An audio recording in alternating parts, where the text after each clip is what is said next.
Hello friends, happy new year to all of you. आज हम भैरव बाबा के मंदिर आए हुए हैं।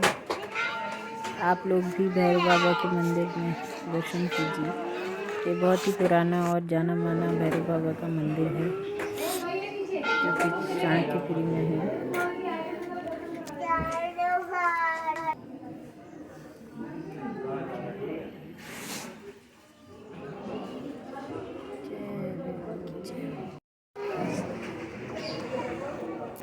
यहाँ मंदिर प्रांगण में पीपल का पेड़ भी है जहाँ लोग संडे के दिन दिया जलाते हैं।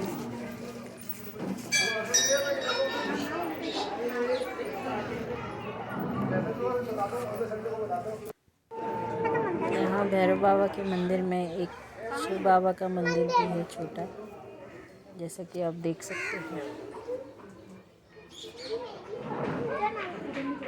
यहाँ मंदिर प्रांगण में एक ईगल, पैरट और पिजन्स भी हैं जहाँ बच्चे बहुत ही एंजॉय करते हैं इनको देख के। देखिए आप। थोड़ा वाटर से धो के लिए फटाफट उसी नल से धोती है, हल्का सा धोना बस अंदर से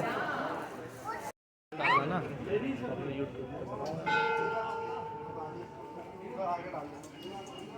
कैंशू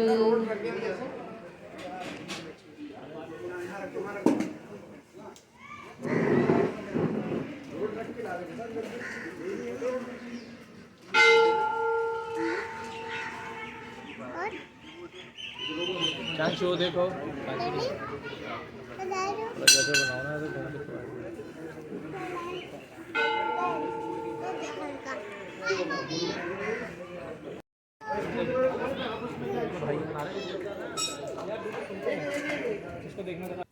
यहाँ जब मंदिर नीचे से जब आप एंट्रेंस करेंगे मंदिर के लिए, तब वहीं पे रास्ते में ही एक स्नेक वाले बाबा भी बैठते हैं। यहाँ इसका पॉइजन निकाल देते होंगे नहीं? स्नेक पॉइजनलेस है इसके बाबा रहता है, जैसे कि आप देख सकते हैं। उनको जानते होंगे ना।